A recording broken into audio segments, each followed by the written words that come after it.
Hey everybody, thank you for listening to Filling in the Gaps. Be sure to check us out on our social media pages at Filling in the Gaps. From there you can get updates on show releases and anything special we may be doing. Sit back and enjoy the show. Should be a lot of fun. Well, hey everybody, welcome out to another episode of Filling in the Gaps. For those of you guys who are new, my name is Rich, and I live in the wonderful and now very hot and humid state of Ohio. And my friend Cam is from the even more hot and even more humid, and maybe because he's there, state of Texas. The two of us are friends who have met playing Overwatch, and I'm super excited for Hammond, by the way. But as we were playing, we just fell in love with talking about tabletop role-playing games and storytelling, and that kind of blossomed into this. So every week we take a random theme and a random scenario that we determine by rolling 2 d20s and mash them together into a hopefully easy to run session for you to use during your next game night. Cam, do we have any shout outs this week? We do, actually. It's a phenomenal name. Elmer Dinkley. So this is really cool. Dinkley. I know. I actually want to name an NPC Elmer Dinkley. So wait a minute. If you're listening, Elmer, first and foremost, thanks for the cool shout out on our wildly popular Rakshasha post. But Elmer said that they were running the game tonight. They were going to set it up as a one shot. And their Monday and Tuesday tables are crossing over for it. So it's actually going to be sort of a collaboration, a collection of people. So we are sending a positivity wave. Now, Rich, hold on one second. Let me just type into the computer real quick. Yep. And I'm positivity wave is charging. Mm-hmm. And I think we can fire in 5, 4, 3, 2. Here we go. Okay, there's... Oh, yours like supercharged. Man, I didn't have that much positivity with me. 3 people died. I hope 3 people died of happy heart attacks. I'm sorry. They were like, oh, I'm super positive. I'm dead. And I was like, oh, sorry. Damn. Damn. Elmer Dinkley. Dude, seriously, thank you. Hope it goes well. Hope to hear a story from you guys. And then also, we have you told me we have a secret admirer. We do. I received some roses this morning in the shape of 5 golden stars on iTunes. I think it's actually worth it to invite somebody in to have a word about this. He totally has a crush on you. Oh my gosh, not that wizard. She's No, she's coming. Wait. Oh no, she's looking at me. She's waving me off right now. Cram, do you want to come in? Oh gosh, just the compilation. I just wanted to say thanks for the 5-star review. I'm moving back to my human station. Remember, Chris, Cram's a robot. So. Oh, Cram. Oh, that poor amalgamation of emotion. One more thing. Twitter user Heroes of Witten is wondering when Septic Tank Simulator 2018 is coming out. I told them that we are doing our free content roadmap. We should be releasing that pretty soon. And then after we do the full release and get out of beta for whatever it's called. What is it called again? Oh, yeah, the poop game. We are going to move on to a highly anticipated game, Municipal Water System Simulator 2018. It's a whole untapped market. Literally untapped. It's for people who love city games. Or it's tapped. But specifically city games where all you do is build septic tanks and water pipes. It's untapped market. We feel like if we focus around things like watching levels rise and fall and pH balance and things like that, we feel like we're going to draw your attention in more. And we're really appreciative of all the feedback we've been receiving for Septic Tank Simulator. So be on the outlook for that. But Rich, we got some other stuff as well, right? Yes, we do. Now, speaking of positive feedback, we have a awesome sponsor for today's episode and last as well. You guys may have heard of them. They're called Libris Arcana Dice. And do you like dice? Yeah. We know you do. That's why you're here. Do you like randomized stories? We're reading your mail, dude. We know you. We know you. But if you like those two things, then Libris Arcana Dice is for you. Here's what they got. They have a 1 randomized dice set a month or a 3 randomized dice set every 3 months that you can order to be sent directly to you or to a friend. And on top of it,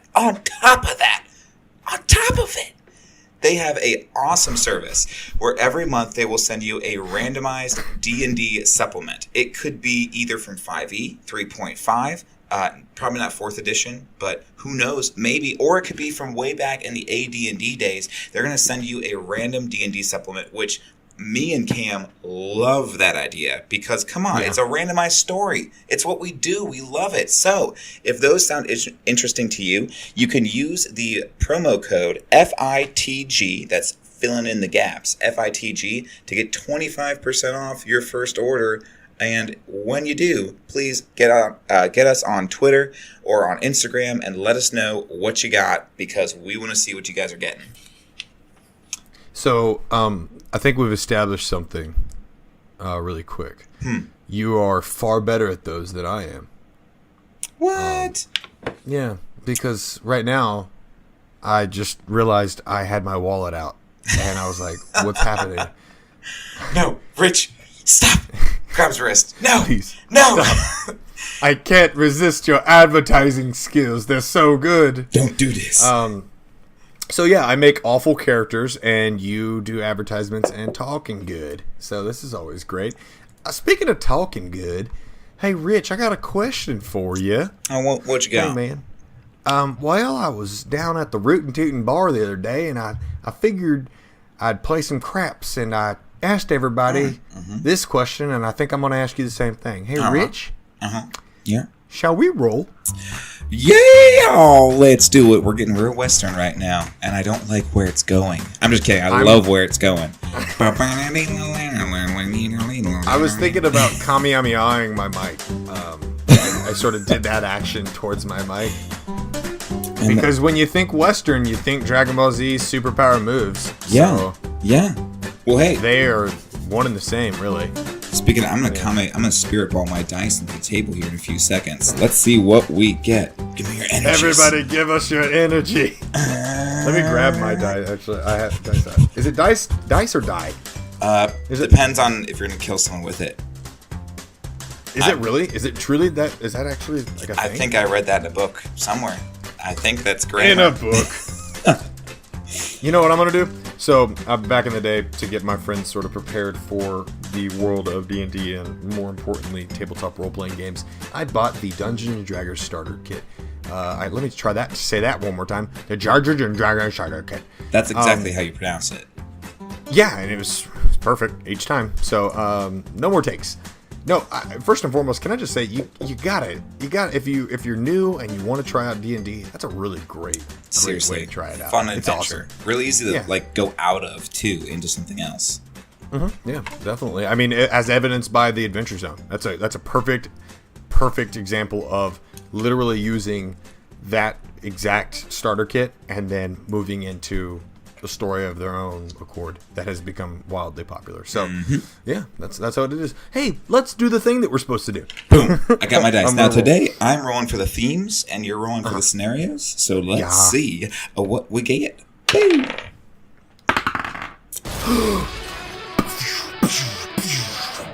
Oh man! We need to get a epic. sweet sound for rolling a fatty natty, baby. Okay, you got a natural 20? Oh, see, yeah, it's a fatty natty. I got myself a 6. Oh, man. Oh, that's so cool. Okay, you say the theme. I'll take care of the scenarios. All right. My 6 is a nice, tranquil Serengeti. That's going to be amazing. And I just got done watching Black Panther, which sort of plays into a little bit of that Perfect. as well. Perfect. Now, what'd you get? And my D20 landed us on, and this was actually provided by Twitter user and Reddit user Moley. What's up, Moley? Moley. Forging a legendary item. This one is going to be sweet. Okay. I'm pretty excited about this one. So we are in the Serengeti, and we got ourselves forging a magical item or a legendary. Do you write this stuff? You write this stuff down? Oh yeah. Oh man. See here, hold on. I got a piece of paper too now. Oh, can you hear my All Can you right. hear my pencil? Oh no! Well, I mean, you were doing the more or less the way someone talks when they're writing. I have written these things down. And I am going to write down these What words as am we saying. Okay, so legendary item in the Serengeti. Initial thoughts that I have. I mean, legendary items, of course, you could do swords or shields or things like that. But if we're specifically in the Serengeti, I kind of like the feel of this having, I don't know, like a little bit of like a tribal flair to it. Whether it's like 100%. You could do a weapon, but it's gotta have like a simple efficiency to it, or it's gotta be tribal pattern, or it has to have some kind of super spiritual significance. Maybe this magical item, it isn't even necessarily a weapon. I love the idea of a magical item set in the Serengeti being all about like the circle of life. Actually, I'm almost like 100%. Oh, I'm so sorry. It's okay. No, I need You to stop. Let's do the.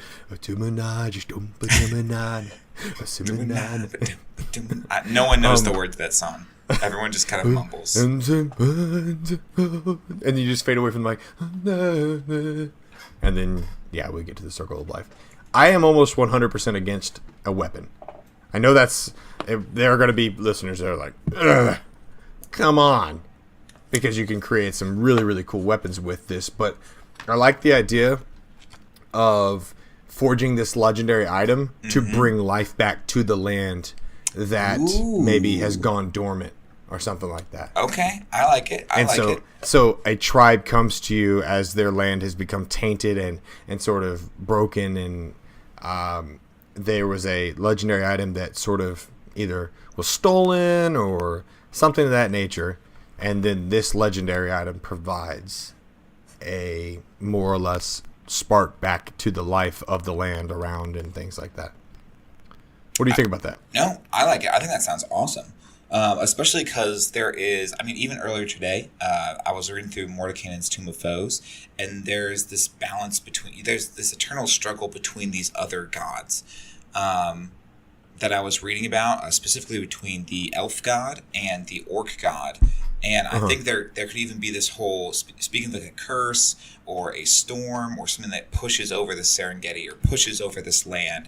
It'd be sweet to have this tainted land that only this artifact or only this ritual can return back. And with that too, you get, and I know like magical weapons, going back to what you're saying, like is something that every party wants, but at the same time, like, for the quest's sake, you go on a quest for a magical item, but also you go on a quest to save a town or to save a starving populace or to... Well, to satiate the thirst of getting the weapon, though, maybe this component is you've forged 3 separate weapons, maybe like a tribal shield with a shaman's face on the front of it. And then you have, created... I sort of think of like Rafiki's stick. From Lion King. Ooh. I like the idea of that with like it looks like a papaya, or not a papaya, like a pomegranate. Yeah. It's like a gourd or a pomegranate on the backside of it or something like that. Now also, what if with this, going back to the whole circle of life type thing, is there anything in the Serengeti that maybe this magical item is appearing, or maybe there is like a life tree or something like that? So maybe this whole forging of a magical item could be something around this quest to get to this magic tree or this sacred grove, and once you get there you have to form part of its branches or part of its twisted roots, or maybe you have to plant a seed from this tree and it grows incredibly fast, and as it grows you have to shape it into whatever it is, whether it's like a bracelet to wear around your arm or a helmet, Right. So you could have this Go ahead. I like the idea of the repair of the tree through sort of unconventional means. Because to me, it represents, like, if I think about the Serengeti, it represents Africa, and Africa's sort of mentality and their mindset is very much deal with what it is that you currently have, and you have to take what you have and make the most of it. I say that with experience. I actually have a few close friends from Central Africa, not the Serengeti, but they're close enough in that regards that was they could tell me about the culture and things like that, and that That's was awesome. one thing that really resonated with me. And so I like this idea of sort of just a makeshift tree of life, and the life in and of itself is this constant attempt to continue to create a structure that supports those around them.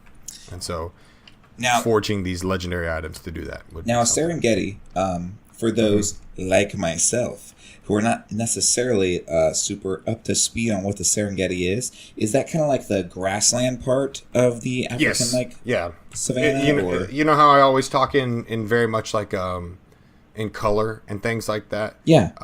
The Serengeti is very much that. It's like a yellowish. It definitely has a lot of green, very sparse trees. It's a lot of plains, a lot of flatlands, and then there's a pretty cool juxtaposition of like full on mountains and large rock structures that seem to like sprout up from nowhere. So it literally is like the first scene of Lion King. Oh, yeah, 100%. They're firmly planted within the Serengeti. Awesome. You know, yeah, and so it's the grasslands of Africa, in other words. So known for its sunsets, known for the boa tree, which is like a type of if you're familiar, the boa tree is a very, very, very large tree. That sort of represents trees of life. They actually hold a lot of water. They are sort of indicators to the African people of the fact that like that's where water may be. Oh, They're holy much crap! These closer to trees that. are huge. Yeah, boas are. I mean, they are Well, let me monsters. throw out my idea that I had a little bit. I was looking up some monsters that could deal with this this idea, and one of my favorite types of monsters when it comes to trees is blights. Now, blights are tree-like beings that are spawned when specifically they give the example of there is a I might pronounce it wrong. I'm sorry if I'm offending any vampires out there, but it's pronounced Gulthias, Gulthias. But essentially, it is a tree that has grown under bloodshed. So under bloodshed specifically, Like under bloodshed was its water. pretty much, yeah. It's a tree that was originated when I believe a vampire was cursed or a vampire was killed, and the stake in his heart grew into this tree. But now there's these blights, twig blights, vine blights, and needle blights that spawn in the area, and the area itself becomes a mass of thorns and black brittle ground, and even creatures themselves like flee from the area because these blights, although they are not very strong, the strongest is I believe a half of a challenge rating, so very easy. But these blights are just a swarm that push closer to towns and take them over in an instant, and you don't even know that a blight's there. It just looks like a bush, or looks like a pile of vines, looks like Wow. a shrub, and then they spring to life and attack. And I think that could be a crazy idea to do if we're really basing it around a life tree, especially because we could, if you want to tie in more of a political aspect, there could have been a battle that was waged, years ago. And now you have this whole, like, we have to atone, we have to deal with the sins of our fathers by now going and uprooting this tree or killing this tree that really found its life in their conflict and in their bloodshed. Right. And with that, there Yeah. could be, uncovering all of these. Well, he started this fight. Their people started this war. Man, I watched this history thing the other day on, I believe it was the Gold Coast of Africa, and how the tribe structure went from being like this. All the tribes are kind of moving around to being unified under one ruler. I'm trying to think who it was, and for the life of me, I cannot. But it was a real cool story. If you guys are interested in at all history stuff, I know you can find more about what I'm talking about by going to Extra Credits, their YouTube channel, and then check out Extra History. And they have awesome history segments. While you're building, if this session's interesting to you, I would check them out and listen to the history on these different figures and these different people who really made a claim and a name for themselves, really shaping how Africa grew culturally. So check them out. Oh wow. But Cam, Yeah. what do you think? I've been talking for a while. That's the end of the podcast, everybody. Thank you so much. Appreciate you. No, I'm just kidding. I like the idea of these different tribes maintaining these different legendary items, or at least the ingredients for that. And so, Keep going. yeah, no. If you've got something that needs to be said, I need to hear it. Because there's only so many times that Rich almost chokes to death on this podcast. Because I think I'm on the same wavelength as you, and maybe there was this huge bloodshed, this huge. All of these tribes fought, and when they all fought, they split. That they were once unified. There was a civil war. There was a fracturing of these tribes, and there was a huge battle because of it, and that's what tainted this tree. Maybe it was even the tribal leaders themselves were at this tree, this sacred ground, and someone spilled blood there, and now these tribes are fractured, and your party has to get them to work together. Is that what you were getting at? Yes, 100%. Oh, dude, it's you essentially are a a genius. unification type of mission across the Serengeti or across the grasslands or whatever you want to call them in this case. Yep. Because the tree fed off the positive energy of these tribes continuously growing and continuously not sacrificing. I feel like this should be a less of less about that and more about they consistently made offerings, and they consistently made offerings to one another, and so the tree, it grew because of that, and so the tree becomes what it's fed. And so if it's fed positivity, it's obviously going to grow and continue to be this life-giving thing. But if it's fed negativity, then it starts to turn on the world, and the inner demons that these people are dealing with in their conflict and their inability to deal with one another manifest itself in these the monsters, the Groots. This is what they look like, Groot, but that's beautiful. I love this idea of, because maybe even every tribe or every group of people has a certain personality trait or a certain thing that they've always been known for. Right. And when those groups were together, those traits, brought this collective health to the group. But now there's that bitter side. Like maybe there's the tribe that is the more trade route group of people. They're the ones who everyone has to pass through, and because of that, they were at their best. And man, I was trying to find this actually unrelated. There's a personality test I took a long time ago that shows like what your personality type is like at its best, and then what it's like at its worst. And it was really interesting. It was like a circle. Do you know what I'm talking about? No, not even remotely. I'll have to see if anybody out there knows what this test is called. I'm a huge help, aren't I? Let me know. But for example, this particular group of people, at their best, they're generous, and their wealth funds the tribe and funds the group and funds this nation. But at its worst, and creates the knowledge within the group because of the travel and things like that they partake in. And at its worst, it turns into selfishness and greed and resentment and sort of like they look down upon the other tribes people. Exactly, and then having enemies that show that. I love that idea. Right. I think the evil within sort of idea should be explored, and then as you cleanse these tribes, you gain these sort of positive relics of maybe the tree. Maybe you gain like a branch, or you gain.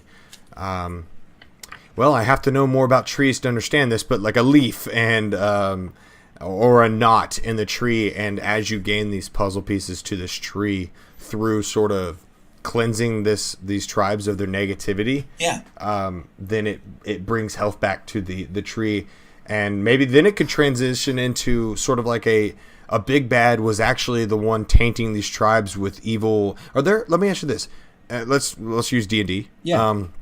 Are there spells that make people naturally more negative or sort of resent one another? Can you do that kind of? Are there that types of spells? I'm not sure. I'm sure there are, though. I'm sure. Suggestion.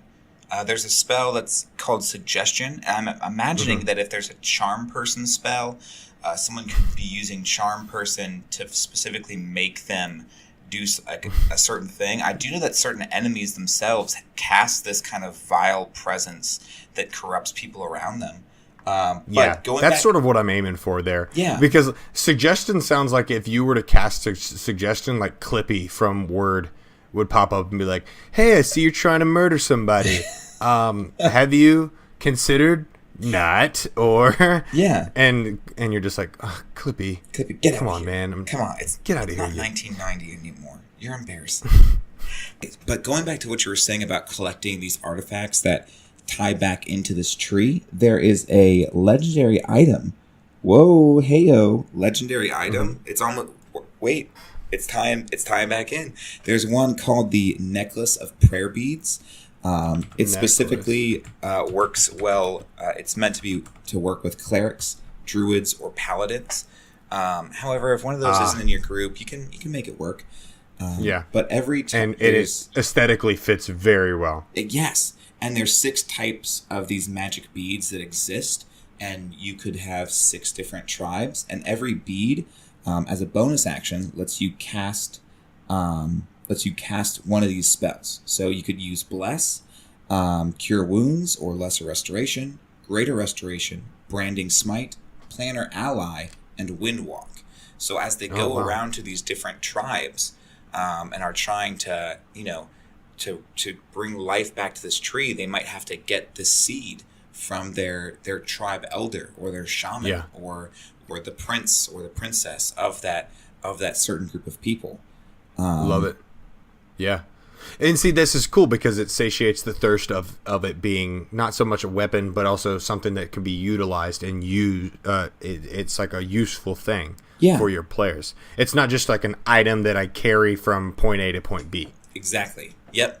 And then of course, I think there that goes would be cool Cameron too. making fetch quests. I know, gotta make those fetch quests. But I think if you do it well, I mean, this almost feels kind of like a longer campaign. Like if you're doing something built around this idea of going from, I mean, and this doesn't have to be in a Serengeti. For us, it does. But for you, for your setting, maybe it's going from, city-state to city-state. Maybe it's going from nation to nation, from space station to space station, collecting these ancient relics to bring them back in. And please don't... go ahead. PlayStation to PlayStation. From PlayStation to PlayStation. Yeah.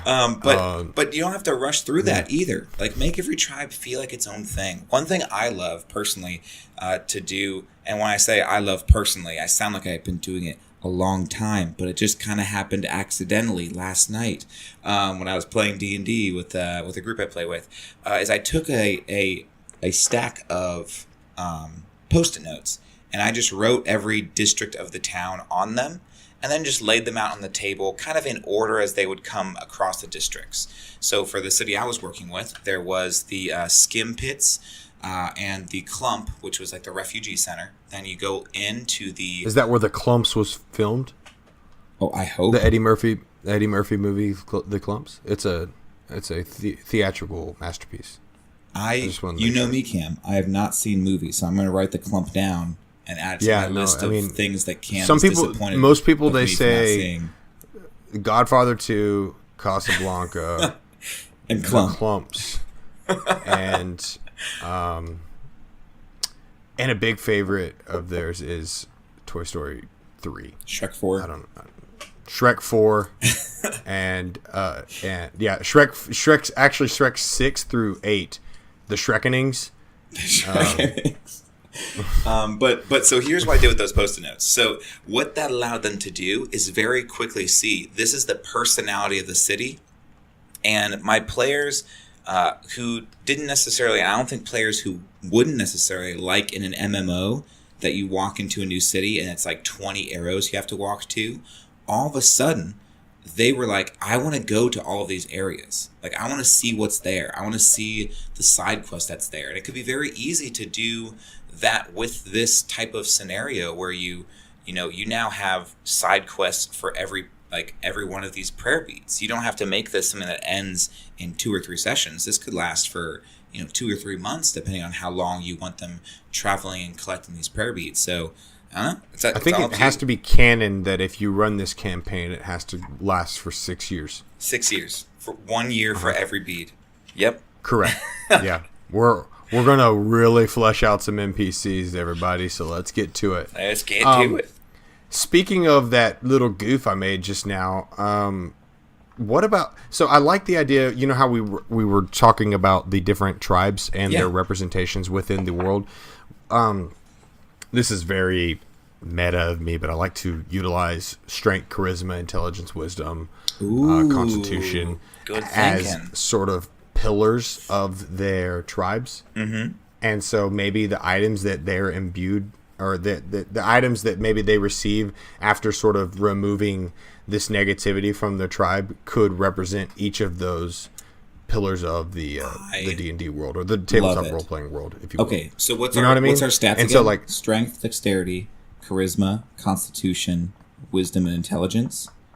All right. So, Cam, with this list of these 6 ability scores from D&D, the 6 most popular ability scores, I'm just going to quiz you real quick. I want to know what you think the positive side and the negative 7 side of these stats are. So 16. The 16 of them. Is this 20. math? Is this... No, it's not math. No, it's not math, Cam. Don't worry. No math. No math here. Holds closely. Pats on back. Okay.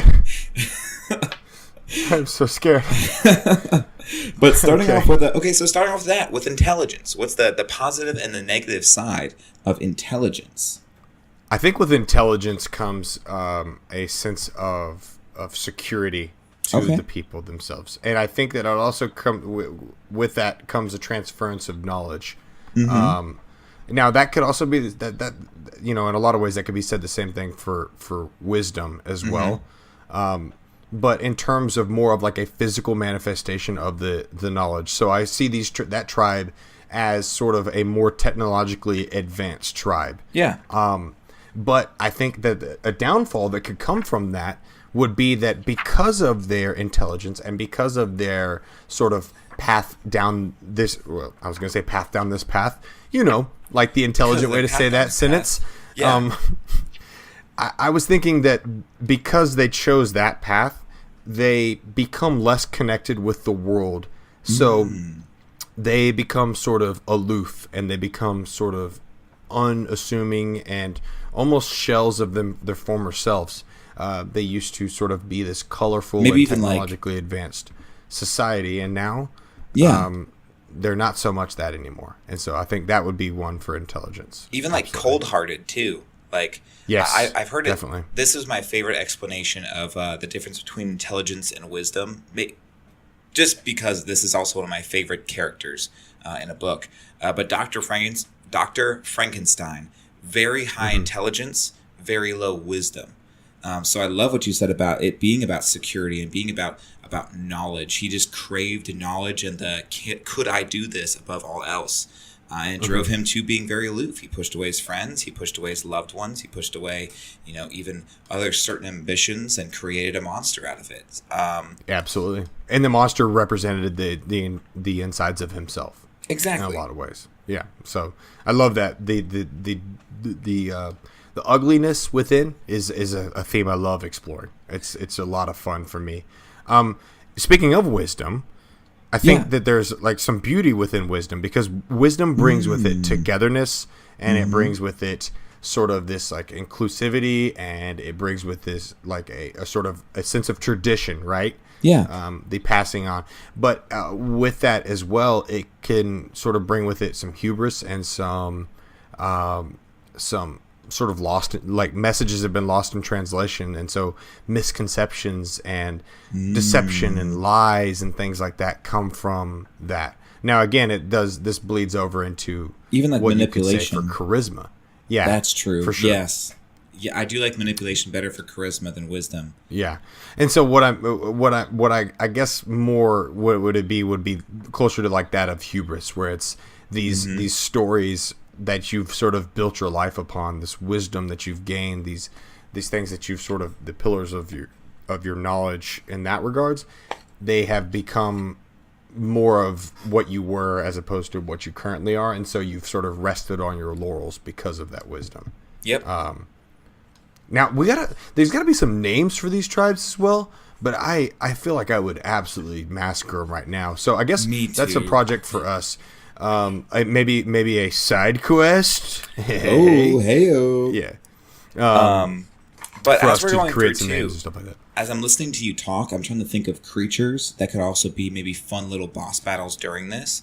Yeah. So there's a coatl. It is a flying snake creature that was kind of they're very few and far between, very rare. Flying serpent. They're challenge rank 4. They are compelled to tell the truth, although they can leave out information. And they are lawfully good, but this is a world where the lawfully good have become corrupted. So there's this snake that represents intelligence and kind of, the wise or intelligent, clever serpent.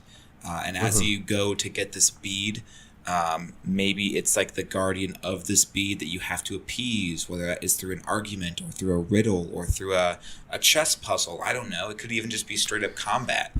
Yeah. I had a friend of mine the other day that had recommended a theme to me.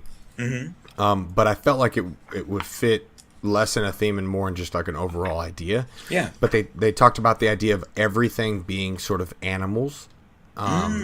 And so instead of these tribes being people or humanoids, they could also be, sort of animals. Because I guess if you're thinking the circle of life, everything needs a representation point at that point. So maybe not all of them are people or humanoids. They could be, like a lion represents the strength, bead or something like that. It could even be that like it could be a mixture of both. Like as the shaman or the prince or the lead warrior, you embody. It is your responsibility to embody this trait as much as you can, whether for good or bad. So you have this person who is this prince, but to get this bead, you have to take him on in his form, and that kind of ties back into the the symbolism that all cultures have when it comes to their folk heroes.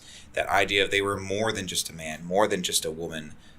There was that part of them that was greater. And I think this is like a real visceral way of showing that. He was intelligent as a serpent. Why? Because he is one. Right.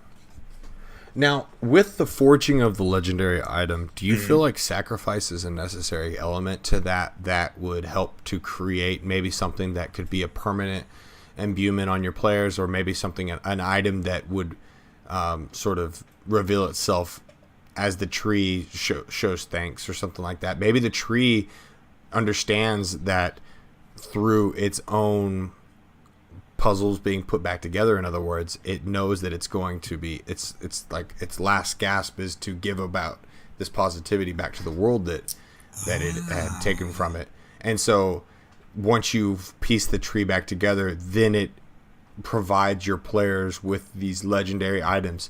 So maybe at first you're not necessarily telling your players that these are going to be a thing, but you reward your players by doing a lot more role playing and doing a lot more of this, it's less of go kill this monster, go get this, go back, ABC. It's this provides a lot more opportunities for the different varied levels of D&D. So, yes. Or role playing games in general.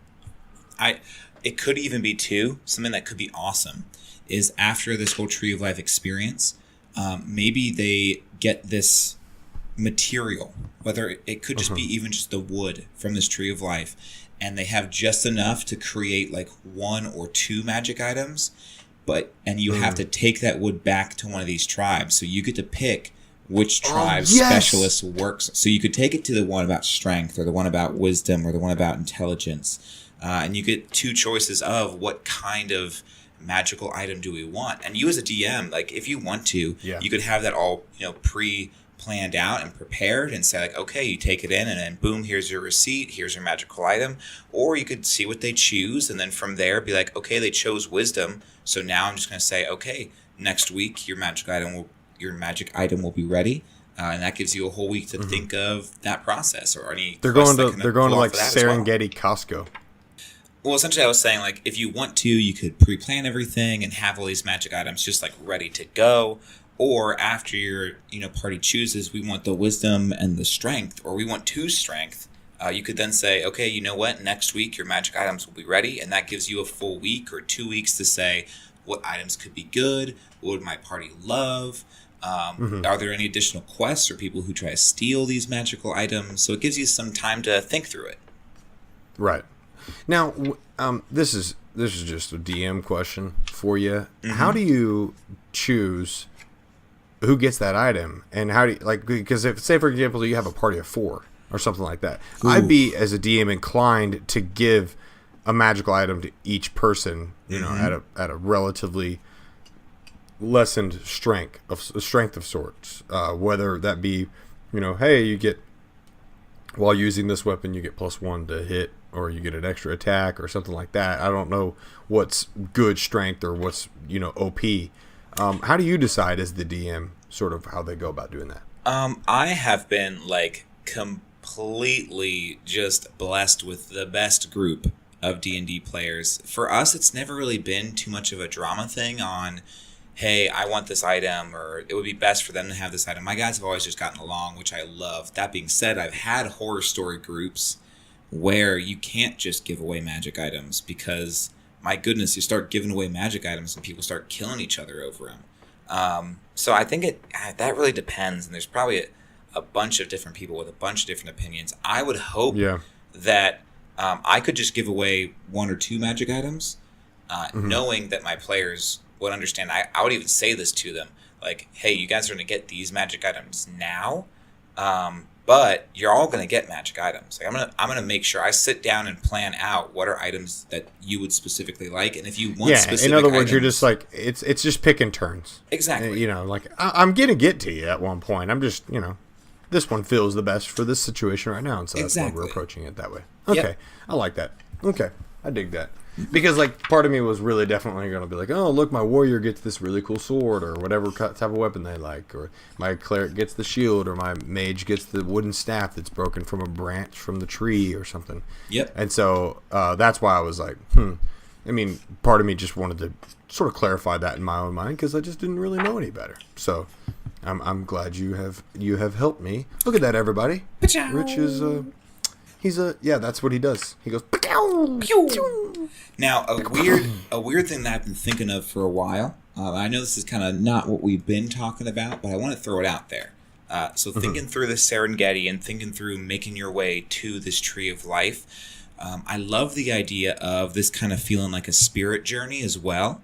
And I think when I think of like spirit journey, when I think of, you know, making your way through the Serengeti, where you were talking about it has these very different biomes within the Serengeti of like savanna or these boa trees, just, you know, big and full of life, this mountainous area, maybe even a little bit of desert, that you could have them go through different, maybe as you're on your way to the life tree, the plains between this plane and the elemental planes get kind of shallow or thin, and you are going through these areas where different elemental planes are starting to, you know, interfere with the Serengeti or keep the unworthy from the life tree, or maybe there's specific marks that you have to have, or tattoos, or even these beads allow you to pass from one part to another, because I think on your way there, passing through like the plane of earth or the plane of air or the plane of fire or water could be a really cool kind of a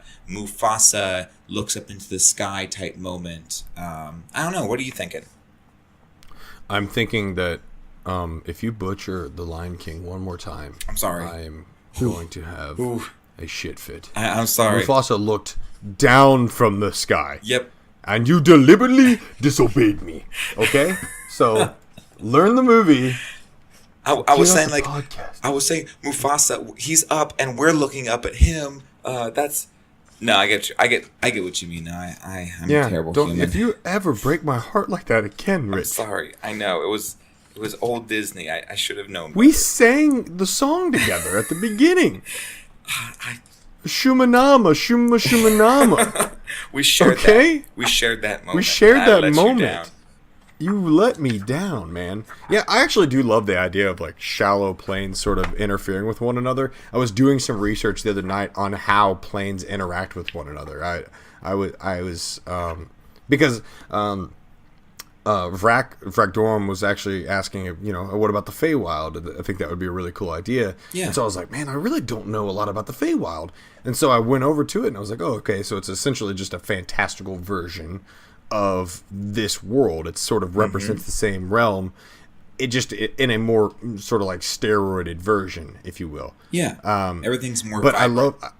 the interaction between those two realms, though, is really, really cool. And so when you can sort of introduce some of those elements from either one, or any of the other types of realms that are around this, I think it could be a really cool moment. For sure. So I think that was a hell of a call out right there, Rich. Well, even though you butchered it. Let me go ahead and read these quick descriptions of the different elementals to you and see if it sparks any ideas. Because I just read air elemental and it sparked an idea for me. Maybe it's not planes, it's just these elemental guardians around the tree. But here's an air elemental. An air elemental is a funneling cloud of whirling air with a vague semblance of a face. Come on, that sounds awesome. Although it likes to race across the ground, picking up dust and debris as it goes, it can also fly and attack from above. So come on, there's this like this wind woman who is giggling and laughing and swirling around you and picking stuff up, but she's also terrifying in combat and thunderous. That could be just freaking sweet to have to negotiate or make your way past her. Here's an earth elemental. An earth elemental plods forward like a walking hill. Club-like arms of jagged stone swinging at its side. Its head and body consist of dirt and stone, occasionally set with chunks of metal, gems, and bright minerals. And then a fire elemental, a faint humanoid shape, threads through the core of this wild-moving flame. A fire elemental is a force of capricious devastation. Wherever it moves, it sets its surroundings ablaze, turning the world to ash, smoke, and cinders. And then a water elemental is a cresting wave that rolls across the ground, becoming nearly invisible as it courses through a larger body of water. It engulfs creatures that stand against it, filling their mouths and lungs as easily as it smothers flames. Wow. So I like that. These are really cool. You could give them more personalities. Maybe they're not just elementals. Maybe they are, maybe they're personifications of this whole entire Serengeti. Maybe they themselves are brothers and sisters who have always just been here as spiritual guardians. And maybe instead of 6 tribes, you could do 4 tribes if you wanted to do something like that as well. But I don't know. Oh, and they're all represented by each of the elements? Yeah. Yeah, I actually dig the hell out of that. That's pretty awesome. But I really like the stat ones too, though. They're both good. Yeah. I think that's a super cool idea because, just as much as the inhabitants that sort of surround the Serengeti and live on the Serengeti, the Serengeti itself is a living, breathing thing, and so it's the manifestations of that through these elementals, sort of the protectors of the Serengeti or something to that nature. I think that's a really, really cool direction you could definitely take this as well. On top of that, do we have an end goal? Like, what happens after say you've pieced the tree together and you've sort of earned your weapons? Is there a sort of a hero's goodbye for the players as this newly reunited tribe comes together? What happens if you don't get the tribe reunited? These are great questions. I mean, it could be going back to the idea of going to a tribe with that certain timber or wood to make a magical item. There could also be where you've been meeting and mingling with and talking to and seeing how these different tribes interact. Maybe you get some say in who is in charge. Maybe back when this tree got tainted, the 4 tribes came together, and the one person who was in charge. Maybe that's why they were fighting. Okay, I'm trying to think way back into this Serengeti's history. Maybe there were 4 different heads of the tribes. Exactly. They came together and they spilled blood fighting together. But maybe over the generations, it's become one of those things where everyone thinks that someone else is to blame. The Earth Elemental tribes, they did it, or the Constitution tribe, they did this, and now it's just been lost to time. Everyone's been blaming each other for so long. They know that someone needs to kind of have the head and be the one who's making the decision and leading the charge, while the others keep them in check. And maybe the party gets to kind of weigh in on who that is, so that the goodbye is also like a who are you going to leave in charge? Who did you like most? What mark are you going to leave on this land yourself? And then have them come back later and see how it turned out. Yeah, because I mean, you could have the positive and negative effects of these types of people sort of echo across the Serengeti itself. If you leave it to the intelligence tribe, does the Serengeti become a highly advanced civilization that may shut themselves off from the rest of the world, i.e., Black Panther? Something like that. But yeah, I think that's a really good way to go about it, in terms of determining, hey, this is who's going to take the mantle of this, especially if they don't all choose to become one, right? Because I think like the strengths and weaknesses, if they were all to become one, they would work so well with one another that they sort of counteract each other and they become that balance. Exactly. Again, and that's where they're aiming for. But if it doesn't happen, then that player choice and the player agency comes about, where you're starting to make those decisions. And I think that's a good exit either way, because you can create an exploration, you can create strong NPCs, or even an army or a group of people that could be allies to your players or enemies to your players. Oh, they have to show back up later. If there's like a fight with another big bad and you need to call on some allies, they're going to show up. Oh, you're Mass Effecting the shit out of them. Mm-hmm. Like I'm traveling to like 50 planets over, and we're getting you guys, and you're getting on the boat. Let's go. We're gonna go and destroy this bad guy. So I think it's a really, really cool little exciting episode. You know what's cool about this episode was that we explored a lot more of the mental aspects of sort of how you would approach a game, because it's less about the murdering and the killing, and more about the feeling sort of just and the snug. Yeah. Yeah, it was just we got ourselves a good old fashioned hot chocolate, and I got the small marshmallows because they really are just an enjoyable experience. They're just so sweet. And I take a sip out of the marshmallow mug, and the mug's a mimic, and it eats my head, and I'm dead. Violence! This is It's back! It's back. You can't get away forever. What's up, everybody? It's Violence Cam.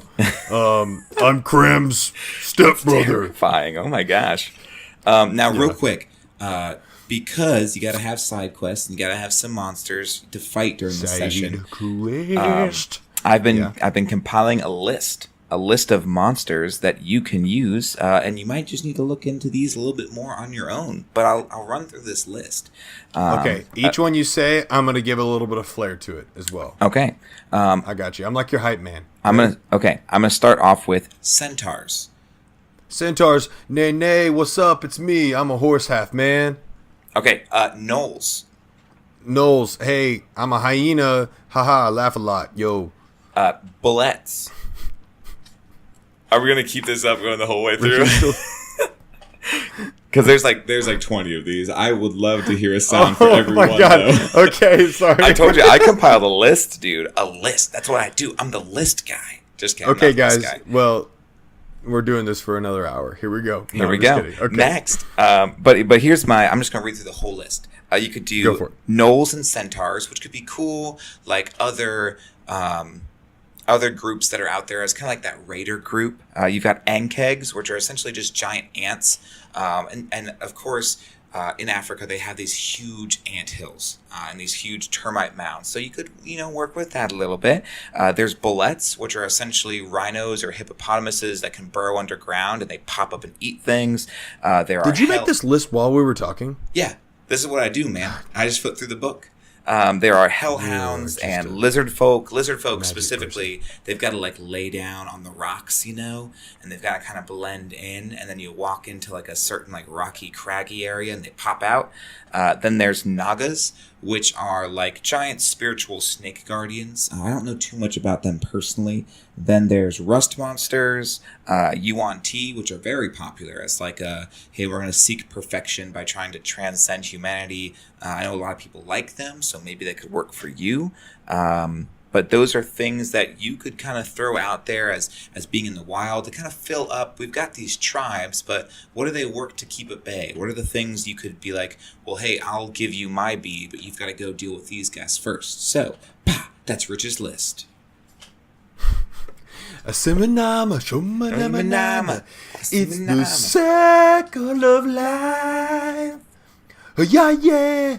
I feel like we're much more Timon and Pumbaa, personally. I mean, if we had to be honest, if we had to be honest, we are the Timon and Pumbaa of the D&D table talk podcasting world. And our listeners, y'all are Simba as we're walking across the wooden board, the tree that had fallen across the thing, and he's like, "Hey, what's up? I'm a kid," and then he's like back and forth, and now, oops, teenage Simba, and now he's like, boom, I'm full on grown man Simba.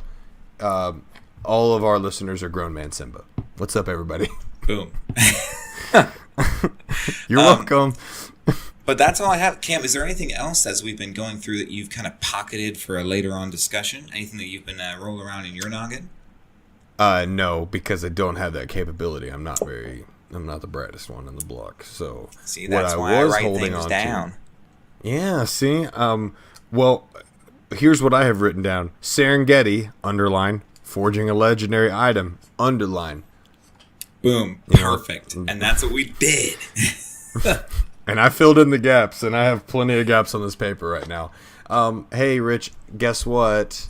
It's your turn this week to do the story synopsis. Okay. Well, here we go. I'm going to go. Now, here, the actual truth is I like the strength, dexterity, charisma-based tribes more, but it's easier for me to do the elemental ones. So I'm going to go with that one. And if somebody wants to come up with the strength and dexterity and constitution tribes, we'll love you. We'll love you forever. But do you think? But buckle up, kids. I'm going to tuck you in and tell you a little story. That was real creepy. Never doing that again. Why do I also have seatbelts on my bed? Because everyone doesn't. Anyway, on with the story. Here we go. Okay, so you've been traveling across the Serengeti for weeks.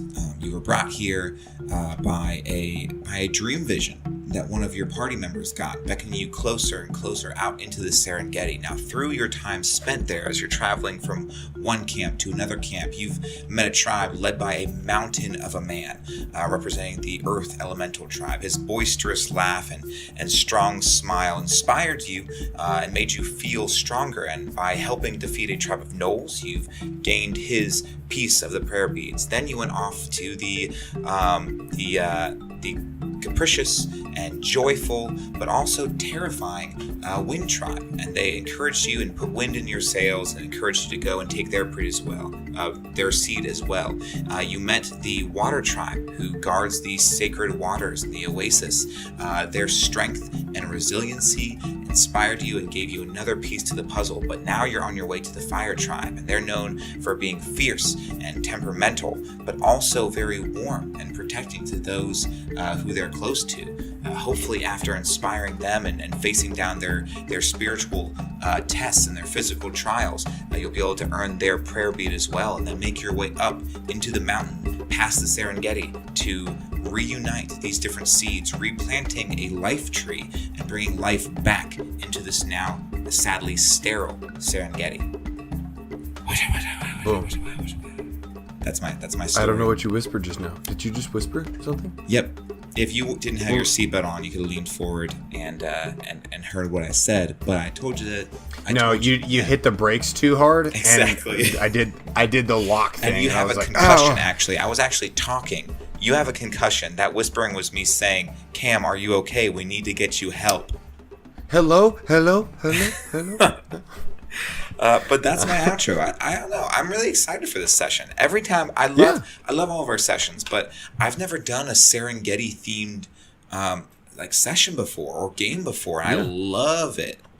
Everyone's Yeah, gonna I think sound it would like be a lot of fun. Doomfist, but I love it. It's definitely a theme that I do not feel gets the love it deserves because there's, I'm the American Indian, or Native Americans, either way. Yeah. They base a lot around spirituality. Well, the transference of that over to the African tribes and the Serengeti and things to that nature, they're very similar in a lot of ways in terms of how they approach spirituality. And so, it's funny because like one gets quite a bit of play from a storytelling perspective, but I think the Serengeti provides so many options. And then that list of animals or beasts that you sort of just pointed out, think about that. That's so cool to just really create even more depth to this story. Yeah, so and you could definitely spend quite a bit of time here. Yeah, even like there's got to be a difference between a knoll in the Serengeti and just a regular knoll. Like that they're like hiding in high weeds, and they've got like maybe some paint that they're wearing. They've got short hair, like short trimmed hair, rather than the longer knolls that we're used to. I think that this could be if you feel like for a long time your players have gotten used to a certain type of session. Like we are in medieval Europe, we are in ancient Rome, and you want to make it feel like your session has some life. Like find a YouTube playlist of some like music that comes from Africa, and Serengeti the hex out of your session, and your players will literally feel like, well, we are in a whole new realm. They'll love it. Yeah. Well, I mean, honestly, you don't have to listen to a playlist. You can play one song. And the only song that matters, it's Africa by Toto. That's true. You could bless the rains down in Africa. So, cue the music. Rains down in Africa. I bless the rains down in Africa.